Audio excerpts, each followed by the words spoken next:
I did a thing with my natural hair. You know, probably doesn't look the best, but I tried, okay? I can at least say that I tried.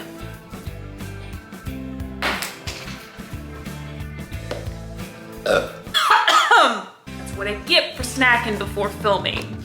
I boff. A combination of a burp and a cough. Don't lie, I know you've done that before.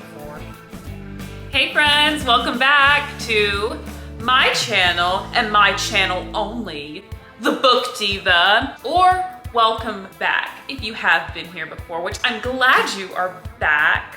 Thank you for your return. I very, very much appreciate you. I mean, of course, I don't think I can do this. Wow. This is just a ritual for me now. Every time that I film, I just have to have a little bit of kombucha. I already drink 2 cups of coffee a day. I feel like kombucha doesn't give me the type of energy kick that coffee does, to the point where it doesn't affect my sleep. And I do all of my filming at night. Girl's gotta get her 7.5 to 9 hours. Come on, give me a break. Also give me a Kit Kat. Okay, so I'm getting to the point. Promise. I just needed to warm up my little brain heater. So it seems that the content that I've posted so far here on this channel, a lot of people seem to gravitate towards the content that I've made that kind of touches on like film versus book kind of content, that stuff. I cracked my knuckles. So I'm gonna do another one of those today.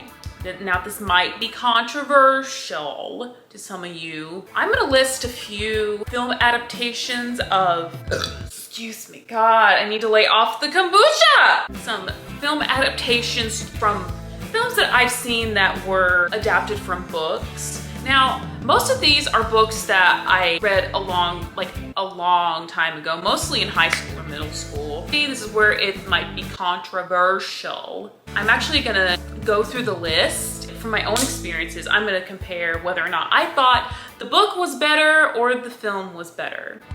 So if you're one of those people that's always like, the book is always better because it was a book first, you come to the wrong place, honey, because this is not gonna be for you. Let's just say, I mean, books and films are both great. We can just accept things for how they are. Thank you. I gotta get the list here. Okay, so first let's start with The Outsiders. In 8th grade, I read The Outsiders like in English class, like not on my own. As a class at one point, we all read The Outsiders. The only thing I took away from The Outsiders is stay gold, pony boy. Is that right? Is that what it is? Stay gold, pony boy. Stay gold. I mean, I didn't really have that much of an opinion when I read it in school, but now looking back, as a grown-up, it's like, I do remember what I read, okay? I can remember that much. It was depicting unequal class systems in a society and how some people in society just have it better than some others. But I think, obviously, that probably didn't register when I was 14 years old because immaturity. And second, it was assigned reading, which you don't have to, most of the time, encounter as an adult. So The Outsiders book, I just didn't have a big takeaway from it. And when I saw the movie, I don't know, maybe it was just because it was too boyish. I mean, some of those guys were cute. I was just kind of like, nah. Wasn't that part of the Brat Pack movie? Pack? I wasn't alive in the 80s, so I don't know. Well, that's right, I can look it up later, duh. So both The Outsiders book and movie were just kind of, it is what it is. Didn't really feel too much about it. I know there's important themes in that book, but give me a break! I was only 14. I'm sure if I read the book today, I would feel quite differently. Oh, and next up we got A River Runs Through It. I just know that A River Runs Through It is a book adapted screenplay where I've seen both the book and the movie. I don't remember a thing about A River Runs Through It, either the book or the film. So I'm just gonna say, wasn't a fan of either the book or the film. Because I feel like if I did enjoy it and I did take something away from it, I would remember at least one thing about it. And I don't. So that's just gonna be nah. Next we have Speak. Let's see what it's about, do I? Which I read in 10th grade as, again, assigned reading in English class in my sophomore year of high school. And then there's also the film adaptation with Kristen Stewart, which I have opinions about as an actress. It was a great read. I did enjoy reading about the experience of a young girl who had been through some trauma, some really heavy trauma, and the inner dialogue of her processing her feelings internally. And then the movie, the main character played by Kristen Stewart, pre-Twilight Kristen Stewart. And it was a Lifetime movie, which I'm not really a fan of Lifetime movies. Not really my thing, but if they're your thing, congratulations for you. I like the book better. You get a better glimpse into Melinda, that's her name, the main character. You get a more inner dialogue of quietly processing the traumatic situation that she has been through. And I just feel that with the movie adaptation. But here's the thing I have about Kristen Stewart. I've liked some roles that she's been in, but I just feel like there's so much more that she can do with her characters. In most of the films I've seen with her in them, she just has just like a flat delivery. There just doesn't seem to be a lot of life in the characters that she portrays. I feel like most times when I see her on screen, I'm just like, when are you gonna get that, you know, it's like she's always emotionally constipated. I feel like I'm always waiting for something from her character to just pop out of nowhere. But anyway, that's a side tangent. And that translated into her role in Speed. I feel like there was more she could have done with the character. She kind of just threw it away. So I think the book wins for that one. And speaking of Kristen Stewart, we have, of course, the Twilight Saga next. I mean, I'm so embarrassed, y'all. I used to be such a twihard way back in the day.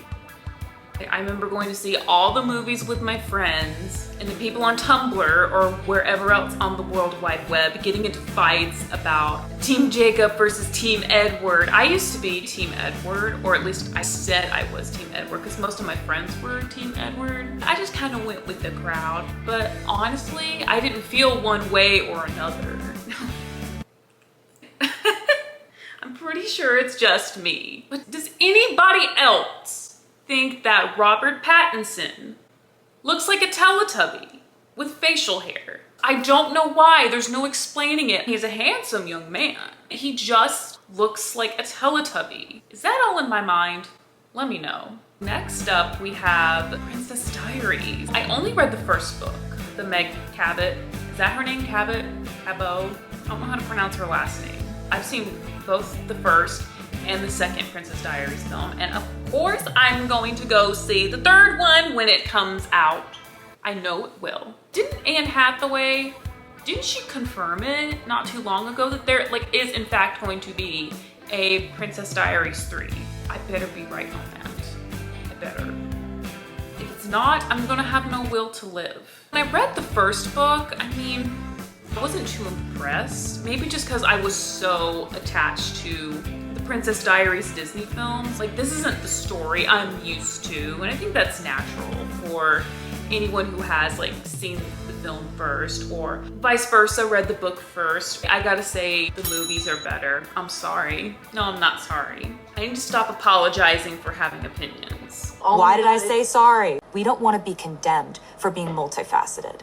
And speaking of Anne Hathaway, I did a video on this back in December. I had read the book, Eileen, and then went to see the film adaptation around Christmas. I highly recommend you watch my video on that. So, skedaddle. What are you still doing here? What are you still doing here? Go watch that video. I did say in that video that the story was great, but the chapters were so goddamn long. They were like a quarter of the book, those chapters. I think for the most part, the film did do the book justice. Film adaptation wins for me because I didn't have to wait for the chapters to be over. I'm a chapters girl. I like to put my bookmark at the end of a chapter. That's how I do the things. And I'm sorry for you if that's not how you do the things. You're beating your brain up over nothing. Take it chapter by chapter. You gotta take a break sometime. But anyway, all that's to say, the film wins for me due to that small little fact about the book. And lastly, we've got the wonderful Anne of Green Gables. Now, okay, I gotta admit something. I've read several abridged, child-friendly adaptations to Anne of Green Gables, but I've never actually read the full-on novel. So I think it counts. Hush, it counts. You better hush, sit down. And there was a mini-series of Anne of Green Gables that was made way back in the day. And I did like the mini-series. I mean, I know technically it's not a film, but I think it still counts. I mean, it's adapted in film format. Why would it not be considered a film adaptation? Huh? Huh? Yeah, that's what I thought. You don't have an answer. What was I saying about Anne of Green Gables? Oh yeah, I did like the miniseries, at least the first half. It was just a little too long for little 8 or 9-year-old me to sit through for a long period of time. So I'm gonna go with the book, or in my case, the books.